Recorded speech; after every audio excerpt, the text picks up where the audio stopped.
Itu masyarakat Purwakarta itu guyup, punya kesadaran untuk bersama-sama dan membantu sesamanya. Saya kok ngelihat kaum muda hari ini malah cenderung apolitis.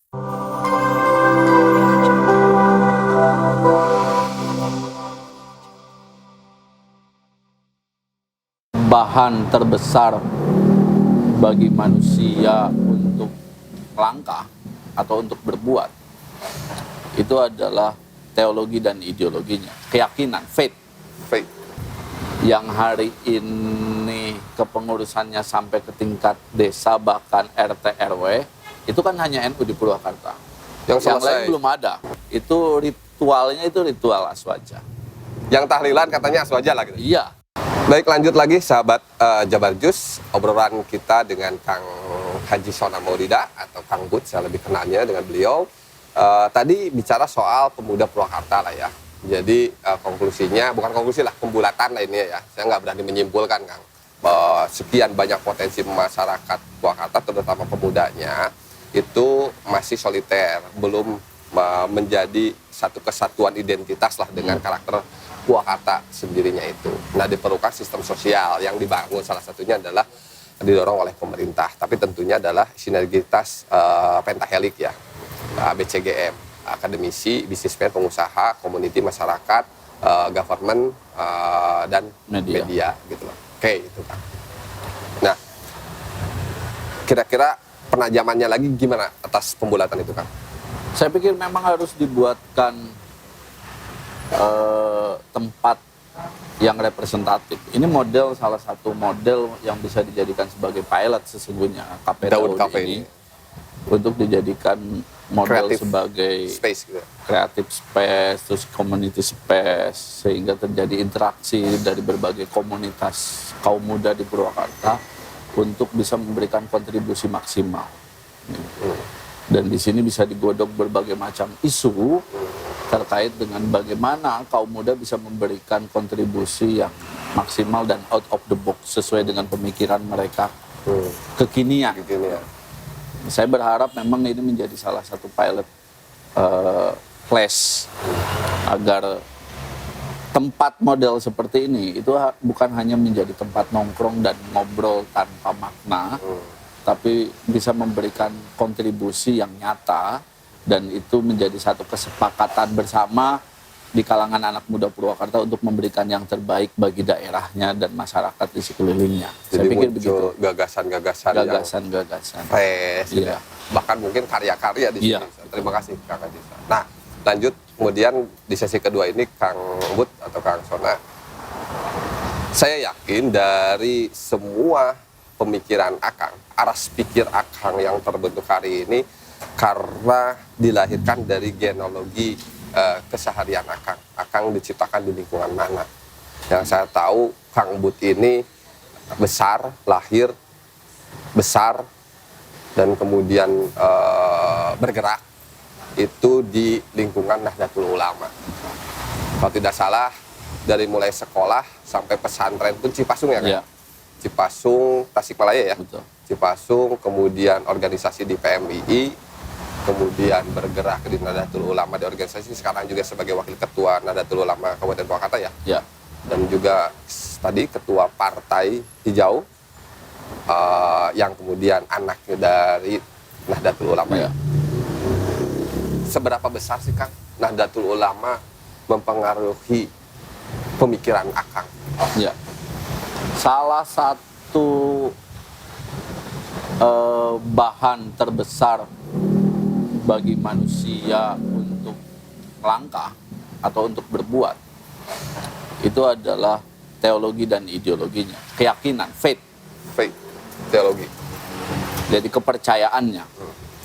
Maka sistem kepercayaan yang kuat, yang terbangun dari proses panjang belajar dan pengalaman, itu menjadi salah satu titik tolak bagaimana manusia bisa berbuat dan bisa memberikan kontribusi bagi dunia di sekelilingnya.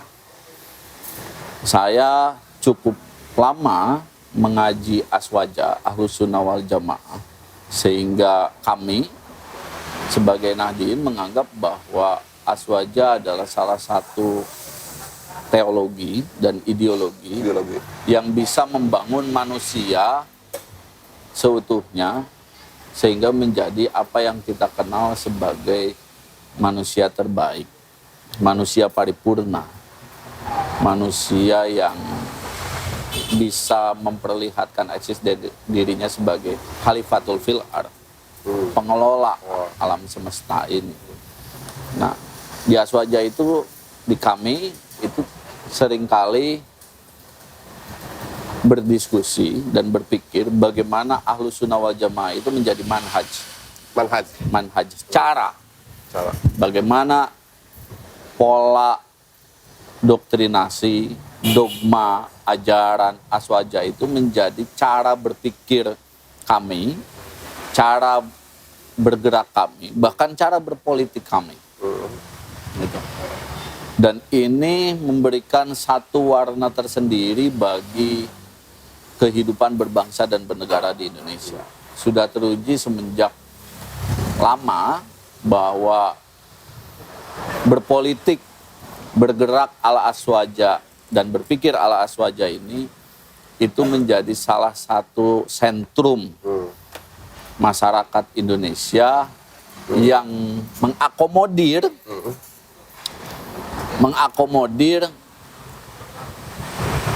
dan menjadi penyeimbang bagi bermacam-macam aliran yang ada di Indonesia. Sehingga ini menjadi salah satu titik sentrum yang hari ini menjadi wacana dan concern banyak orang terkait apa sih sesungguhnya wacana aswaja itu. Lanjut Kang, soal aswaja tadi gimana? Ya, makanya ketika masyarakat Purwakarta yang saya maksudkan tadi sebagai masyarakat yang tidak tercerabut dari identitasnya, itu memang harus punya faith yang kuat, keyakinan atas dirinya itu berdasarkan pada ideologi dan teologi yang benar, gitu loh.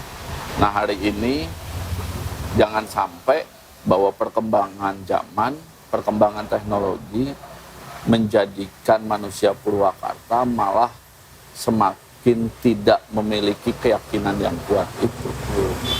Karena itu harus menjadi dasar, pondasi, dan titik tolak bagi pergerakan manusia dan masyarakat Purwakarta.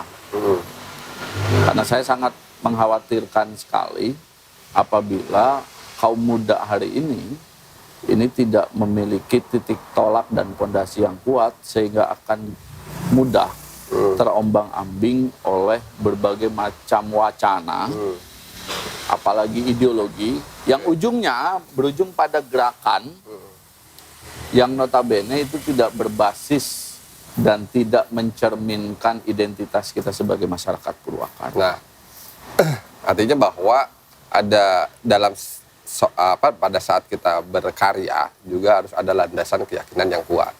Akang menawarkan dalam hal ini bahwa aswaja adalah jalan yang terbaik.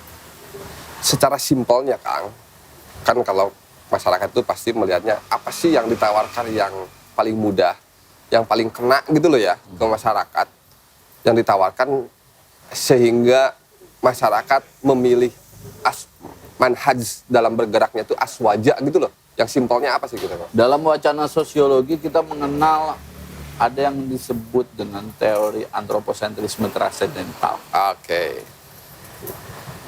Tapi dalam aswaja kita mengenal ada segitiga relasi yang memang manusia dengan manusia, manusia dengan alam, dan manusia dengan Tuhan. Nah, sinkronisasi dan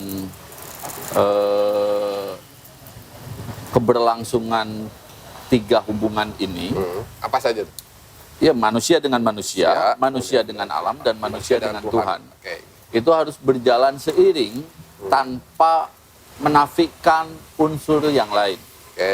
Gitu. Kita nggak bisa ketika berhubungan dengan manusia yang satu dengan yang lainnya itu menafikan unsur ketuhanan dan unsur alam semesta yang ada dalam dirinya. Begitupun ketika kita berhubungan dengan alam semesta, maka kita tidak bisa menafikan unsur kemanusiaan dan unsur ketuhanan yang ada dalam alam itu. Apalagi ketika kita berhubungan dengan Tuhan, kita menafikan unsur kemanusiaan dan kita menafikan unsur alam semestanya.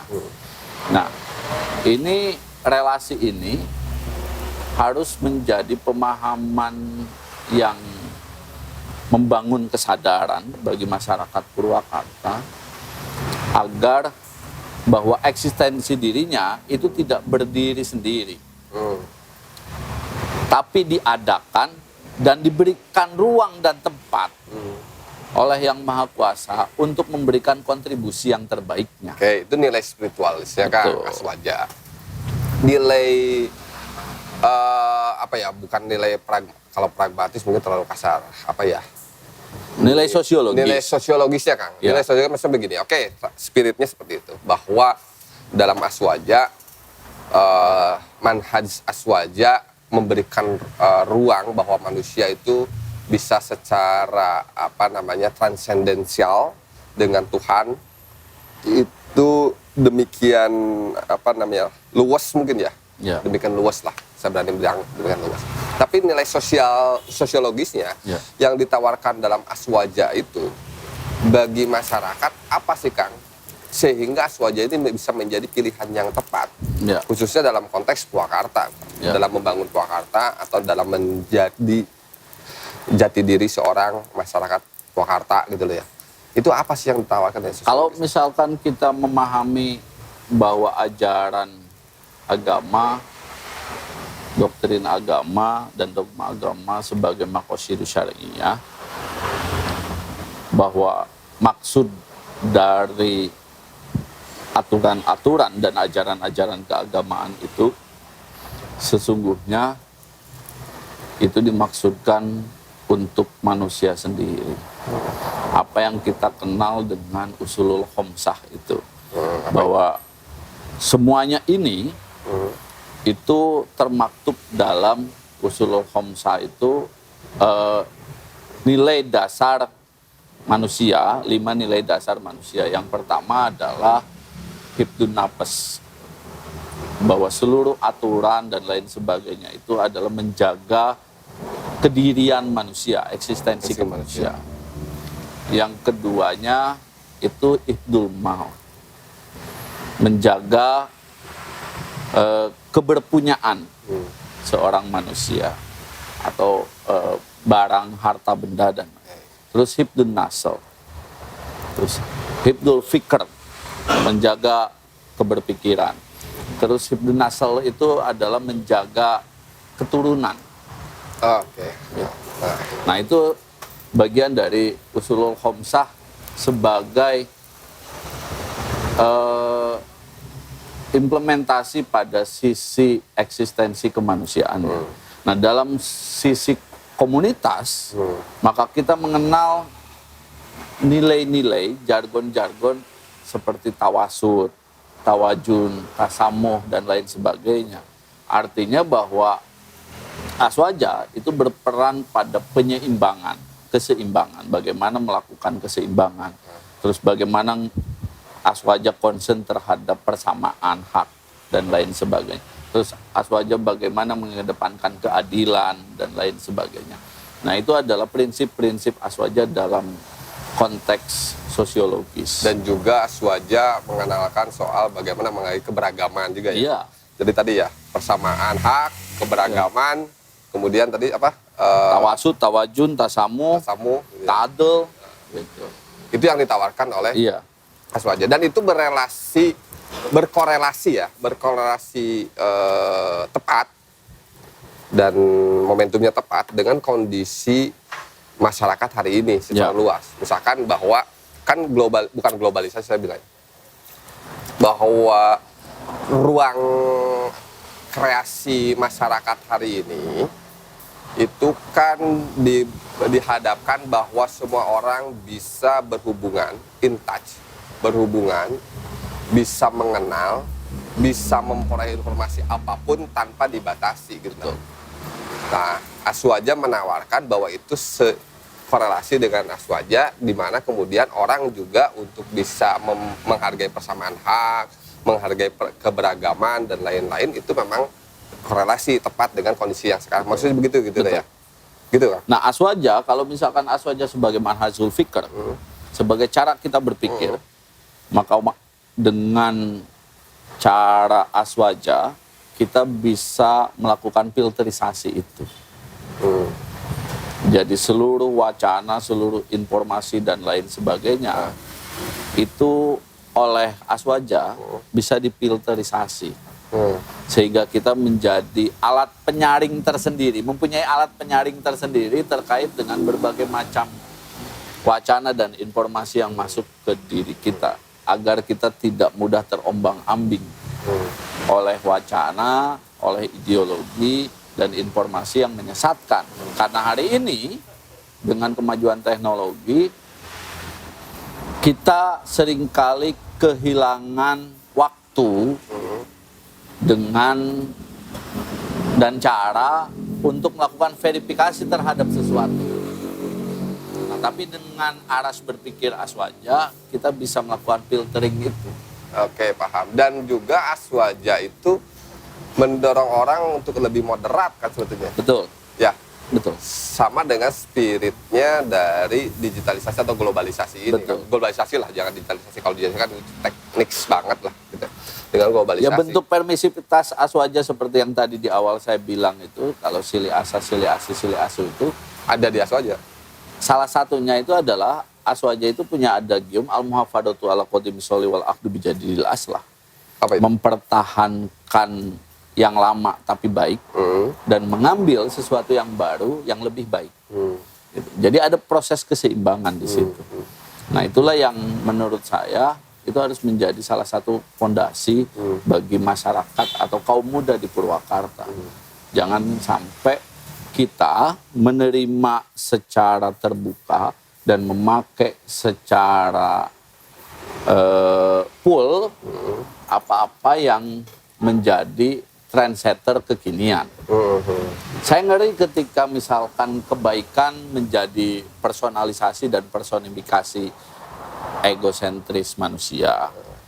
Saya ngeri ketika agama dijadikan sebagai dogma dan doktrin kepentingan politik. Terus saya ngeri bahwa ekonomi menjadi penguasaan sumber daya hanya tertuju atau dikuasai oleh sebagian kecil golongan dan menjadi oligarki karena monopolinya. Nah, itulah yang sesungguhnya harus menjadi bahan pemikiran kita, termasuk kaum muda, agar bisa memberikan kontribusi untuk merubah tatanan itu. Artinya anak muda hari ini jangan menjadi objek daripada setup yang dibangun terkait dengan penguasaan atas manusia dan sumber daya yang ada untuk kepentingan sebagian kecil orang-orang. Dan di Aswaja Dan dorong iya. itu gitu loh ya. Gitu ya. Makanya kalau misalkan orang yang memahami Aswaja secara holistik, maka dia pasti akan punya aras berpikir yang out of the box. Oh gitu ya? Iya, karena dia eklektik, lentur. Gitu. Oke, ahlul sunnah wal jamaah. Dan dia bisa memberikan cara dan ala, style yang kekinian. Kalau orang mungkin menganggap Aswaja itu sebagai salah satu cara berpikir yang jadul, tapi ternyata tidak. Dan dibuktikan hari ini masih bertahan. Lebih kontekstual gitu ya? Iya, lebih kontekstual. Dengan kondisi masyarakat ya, hari ini betul. gitu ya? Ya kan simpelnya begini Kang, jadi orang taunya bahwa iya karena Aswaja ini ahlul sunnah wal jamaah ini lebih moderat gitu, lebih lentur tadi betul, dan katanya lebih liberal gitu lah, lebih pluralis gitu deh ya, seperti itu gimana? Memang seperti itu ya, dalam konteks liberal itu maksudnya lebih menghargai kebebasan ya tadi atas hak-hak yang harus didapatkan oleh manusia ya, bukan liberal yang dalam tetap konteks menghargai ya dalam bukan konteks liberal dalam konteks prinsip kenegaraan, bukan ya maksudnya. Gitu ya? Betul. Oke, paham. Artinya kayak gini lah. Jadi Purwakarta dengan karakteristik silih asah silih asuhnya, kemudian punya potensi masyarakat yang luar biasa sekali. Hasil tadi Akang jelaskan, kemudian dari apa yang saya pahami hari ini, banyak bergaul dengan teman-teman yang dan banyak jadi narasumber Kang di Jabar News ini juga, mudah-mudahan karena Jabar News ini juga concern juga kalau ada misalkan apa nih potensi yang menarik, pemuda ada yang prestasi apa, kita concern Kang, itu ayo angkat, beritakan gitu kan, kita bantu. Ada kita yang kami ini punya call center Kang, kami ada call center sampai misalnya kemarin gini, Kang, ya minta admin gitu. Min boleh nggak ke konsultasi anak saya baru saja lulus S1 di Universitas A gitu dalam waktu 3 tahun setengah Kang, nilai cum laude dan lain-lain, boleh nggak diberitakan, diangkat. Oh, saya dengan senang hati Kang itu langsung. Oke, boleh. Langsung saya minta reporter saya untuk tolong dong wawancara dan lain-lain. Karena yang seperti itulah yang kemudian mereka butuh eksistensi itu gitu loh ya. Oke. Nah, balik lagi, jadi dengan karakteristik Purwakarta yang silih asah, silih asuh, silih asih tadi, dengan potensi masyarakat yang ada, tetapi walaupun hari ini tersoliter gitu loh ya, bisa terciptakan konektivitas, pentahelik bisa bagus, kemudian karyanya bisa bagus, itu adalah pilihan tepatnya dengan aras pikirnya Aswaja gitu kurang lebih ya. Gitu ya. Di Purwakarta itu berarti tepatnya Aswaja gitu. Iya, gitu ya. Betul. Sepakat gitu Kang? Sepakat. Kenapa? Ya karena memang itu tadi betapa sangat eklektisnya Aswaja. Betapa sangat lenturnya Aswaja, tapi mempunyai prinsip-prinsip dasar yang sangat kuat. Bahwa pertama, Aswaja menghargai eksistensi kemanusiaan. Bahwa Aswaja menghargai komunalisme. Aswaja tetap menjunjung tinggi ketuhanan. Pertanyaan selanjutnya dalam konteks Purwakarta, manhaj Aswaja yang ada di dalam Nahdlatul Ulama, khususnya konteks Purwakarta, seberapa masif Kang Nahdlatul Ulama di Purwakarta? Saya hari ini sedang melakukan uji treatment bahwa sesungguhnya yang paling sangat diperlukan oleh kita hari ini konektivitas antar manusia. Sehingga kita bisa bersama-sama bergerak membangun peradaban ini dengan memberikan kontribusi maksimal atas kapasitas dan kapabilitas masing-masing, tapi terkoneksi tadi. Nah, makanya Aswaja sebagai bahan, sebagai manhaj gerakannya, manhajul harokahnya, sebagai cara bergeraknya itu adalah melakukan konektivitas itu sendiri. Itu dilakukan oleh kader-kader yang memang paham dan mengerti terkait dengan Aswaja ini. Termasuk oleh Jam'iyah. Kan kalau Aswaja itu mungkin menjadi ideologi Jam'iyahnya Nahdlatul Ulama gitu. Tapi juga ada jamaah, ya artinya yang tidak berorganisasi secara NU, tapi sebetulnya dia adalah NU. Tapi sebetulnya dia adalah Aswaja. Iya. Artinya dia mengamalkan cara-cara peribadatan dan sosial ala Aswaja. Nah, itu harus ditingkatkan menjadi bukan hanya cara sosial, bersosial atau beribadahnya saja, tapi harus ditingkatkan menjadi cara berpikir dan cara bergerak. Bahkan naik lagi pada cara berpolitik. Begitu.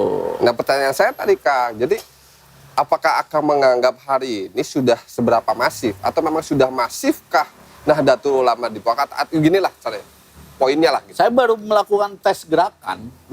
Baru melakukan tes gerakan bahwa dengan treatment konektivitas ini, mudah-mudahan tercapai apa yang kita anggap sebagai kesepahaman bersama. Itu kualitas. Konsesi komunitas. Ya, itu kualitasnya. Betul. Maksud saya itu secara kuantitasnya dulu deh. Secara kuantitas, jumlah hari ini Aswaja Nahdlatul Ulama di Purwakarta memang sudah menjadi mayoritas nggak di masyarakat Purwakarta kan? Kalau secara berani menilai ya. gitu nggak? Kalau secara Jam'iyah ya. Mayoritas di Purwakarta kan? Iya. Mayoritas di Purwakarta. Apalagi kalau misalkan secara jamaah. Artinya secara, kan gini, salah satu organisasi masyarakat yang berbasis keagamaan yang hari ini kepengurusannya sampai ke tingkat desa bahkan RT RW itu kan hanya NU di Purwakarta. Yang lain belum ada. Oke. Gitu loh. Yang lain di Purwakarta belum ada. Artinya secara jamiah iya. Itu bisa membuktikan sebagai bahwa NU menjadi organisasi mayoritas di Purwakarta. Nah, yang kedua secara jamaah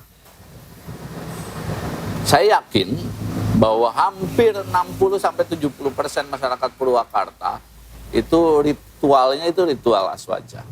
Yang tahlilan katanya aswaja lah gitu. Iya. Ya. Iya. Yang tawasulan. Iya. Yang apa namanya? Yang haulan apa? Iya. Haul ya, Iya. memperingati ulang yang muludan itu aswaja gitu iya, ya. betul. Dan itu memang mayoritas di Purwakarta Iya. kan, yang melakukan fikih ya bukan Betul. fikih maksudnya Ritualnya gitu ya, keagamaan. yang ritualnya gitu. Dan sebenarnya mereka itu adalah aswaja. jamaah aswaja, Betul. jamaah Nadatul Ulama Betul. gitu ya. Betul. Hanya mungkin belum disadari. Belum disadari. Yang tadi itu ya Iya. perlu dibangun kesadaran Nah, gitu betul. kan. Artinya kalau kemudian dibangun kesadaran dan pemerintah hari ini harus mendorong kesadaran tadi itu menciptakan sistem sosial, dalam hal ini ada sistem sosial dengan aswaja manhaj yang paling tepat. Betul. Berarti pemerintahnya sendiri dong harus aswaja dulu, Kang. Kalau saya melihat kok hari ini sebenarnya sudah ada. Tapi saya nggak tahu apakah itu hanya sebatas sebagai identitas diri untuk menunjukkan identitas diri. Belum pada masuk ranah manhaj itu tadi. Iya, iya. Cara. Iya. Ala ya. Iya. Ala, cara dan ala. Iya. Baru hanya sebatas ya nggak jauh beda dengan orang yang pakai baju atau pakai peci Nahdlatul Ulama. Ya, kalau peci hitam pasti ada Ah. ulama misalkan gitu ya. Atau ada kan sekarang yang peci hitam yang ada Logo logonya NU. itu NU, tapi ketika ditanya apa itu NU, apa itu aswaja, mereka tidak mengerti. Iya. Itu sama kasusnya banyak orang yang hari ini ketika dalam forum-forum resmi pemerintahan di Purwakarta bahkan Salam akhirnya akhirnya adalah Allahul muwafiq ila aqwamit thoriq, gitu. Nah, itu sebenarnya penunjukan identitas bahwa saya menjadi bagian dari aswaja Nahdlatul itu Ulama. sendiri. Tapi belum masuk pada ranah manhajul fikernya, Cara. manhajul amalnya, manhajul harokahnya, manhajul siasahnya. Dan itu harus didorong. Nah, dan itu Karena yang harus potensi sudah ada. Karena potensi sudah ada. Begitu. Di pemerintah itu ya. Ya, betul. Jadi kalau potensi pemerintah bahwa pemerintah itu aswaja sudah oke ya. Betul. Gitu ya. Ya. Sepakat kalau begitu.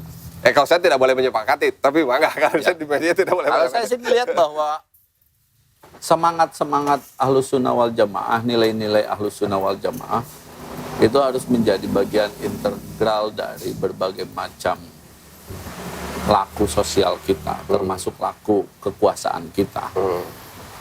Karena saya masih melihat bahwa ini adalah nilai-nilai yang diajarkan oleh para orang tua kita, yang tidak tercerabut atau tidak terlepas dari kesinambungan dengan para panding pader dan para pendiri bangsa ini. Dan Nahdlatul Ulama adalah salah satu gerakan yang ikut mendirikan negara ini ya. Betul. Bukan bangsa ya, tapi negara ini. Betul. Ya. Betul. Itu Kang ya. Betul. Bahwa Sesi kedua, ada kontribusi yang ya. tidak bisa dilepaskan dari situ. Sejarah membuktikan bahwa Nahdlatul Ulama bagian dari pendiri bangsa ini. Sesi kedua, pembulatannya adalah bahwa karakteristik masyarakat yang silih asih dengan masyarakat yang ada kondisi dan lain-lain itu ternyata paling tepat adalah dengan aswaja gitu loh. Dan berharap semua elemen itu memang hari ini juga kondisinya di Purwakarta memang sudah ada yang jamaah aswaja semua, dan tinggal bagaimana cara harokah pikirnya itu juga aswaja. Sesi kedua. Sesi ketiga akan lebih menarik lagi, saya akan coba berbincang soal politik praktisnya aswaja Nahdlatul Ulama, terutama khususnya adalah bagaimana Haji Sona Maulida atau Kang Bud ini bergerak sebagai ketua partai hijau, partainya Nahdlatul Ulama katanya.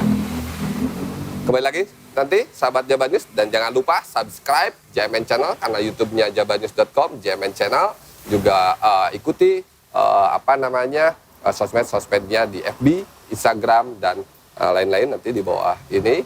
Terima kasih, kembali lagi di sesi yang ketiga. Salam.